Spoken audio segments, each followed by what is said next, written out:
मराठा वीरेंद्र वर्मा एक बार फिर सुर्खियों में है। आप कहेंगे एक बार?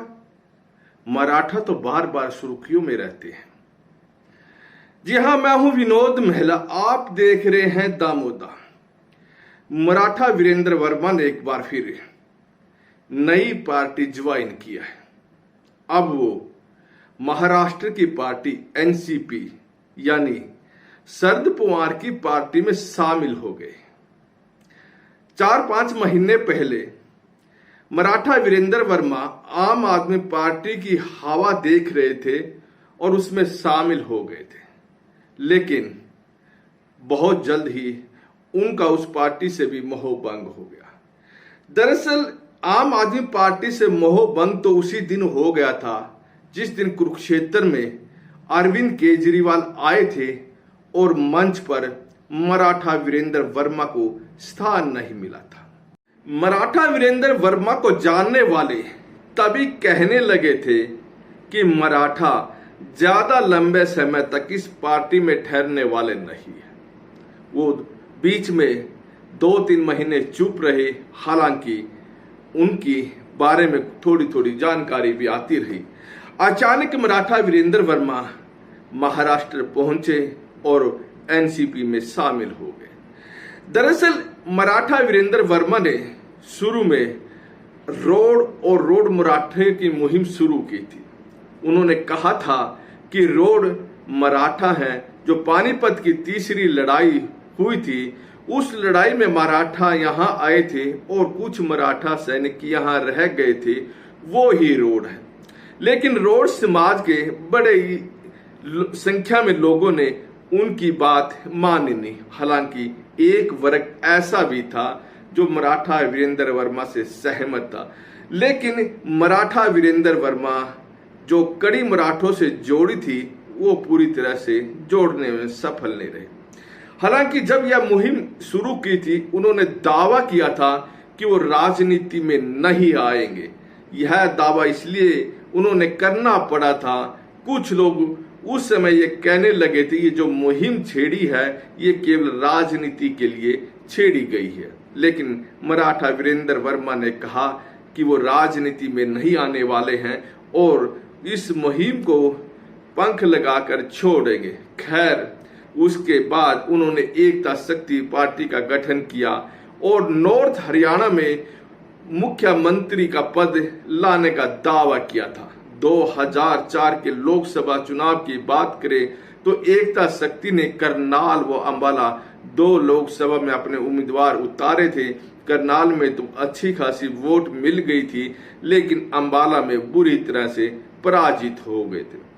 2005 का जो विधानसभा चुनाव हुआ तो मराठा वीरेंद्र वर्मा ने एकता शक्ति पार्टी के टिकट पर नीलोखेड़ी विधानसभा का चुनाव लड़ा, लेकिन अच्छी वोट लेने के बाद वो चुनाव हार गए थे। उसके बाद 2009 में वो बहुजन समाज पार्टी में शामिल हो गए और करनाल लोकसभा से चुनाव लड़ा और दूसरे नंबर पर रहे। अरविंद शर्मा यहां से सांसद बने थे कांग्रेस के टिकट पर। मराठा वीरेंद्र वर्मा बहुजन समाज पार्टी में भी नहीं ठहरे और उसके बाद वो भारतीय जनता पार्टी में शामिल हो गए।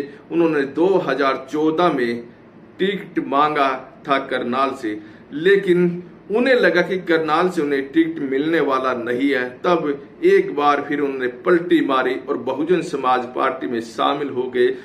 तो इस बार उन्हें उतनी वोट नहीं मिली जितनी पहली दफा मिली थी। इससे पहले उन्होंने इंद्री विधानसभा से उपचुनाव भी लड़ा था और असंध विधानसभा से बहुजन समाज पार्टी के टिकट पर चुनाव भी लड़ा था। मराठा वीरेंद्र वर्मा ने बहुजन समाज पार्टी के टिकट पर 2 बार असंध विधानसभा से चुनाव लड़ा। मराठा वीरेंद्र वर्मा ने जब भाजपा छोड़ दी, बहुजन समाज पार्टी में आ गए, फिर उन्होंने कांग्रेस पार्टी ज्वाइन कर ली और भूपेंद्र सिंह हुड्डा ने से उन्हें उम्मीद थी कि उन्हें टिकट दिलवा देंगे। पहली बार तो वो चाहते थे कि लोकसभा की टिकट उन्हें मिले, यदि वहां से टिकट नहीं मिलती तो वो असंध विधानसभा से भी टिकट मांग रहे थे, लेकिन दोनों जगह से उन्हें टिकट नहीं मिली और मराठा वीरेंद्र वर्मा ने एक बार फिर कांग्रेस पार्टी छोड़ दी थी और दोबारा भारतीय जनता पार्टी में शामिल हो गए थे। यहां भी पार्टी में तो शामिल हो गए, लेकिन उसके बाद उनकी कोई गतिविधियां ज्यादा नहीं रही। 3 सालों से वो घर बैठे हुए थे, या फिर कोई मराठा से जुड़ी हुई जो उनकी संगठन है उनसे थोड़ा बहुत कार्यक्रम करते रहे। खैर, उसके बाद पंजाब में हवा आम आदमी पार्टी की आई और इस हवा को देखते हुए वो आम आदमी पार्टी में शामिल हो गए। जो आम आदमी पार्टी के प्रभारी सुशील गुप्ता हैं, उन्होंने उनको पार्टी में शामिल कराया था। उसके बाद अरविंद केजरीवाल का एक कार्यक्रम कुरुक्षेत्र में हुआ और इस कार्यक्रम में उन्हें मंच पर स्थान नहीं मिला था और वो चाहते थे कि मंच पर उन्हें स्थान मिले। खैर, मराठा वीरेंद्र वर्मा की बात करें तो रोड समाज में शुरुआत में अच्छा संख्या में उनका प्रभाव रहा, लेकिन धीरे धीरे यह प्रभाव कम हो गया। यदि मराठा वीरेंद्र वर्मा मराठा वाली मुहिम नहीं चलाते तो हो सकता कि वो एक बड़े नेता के तौर पर नॉर्थ हरियाणा में उभरते।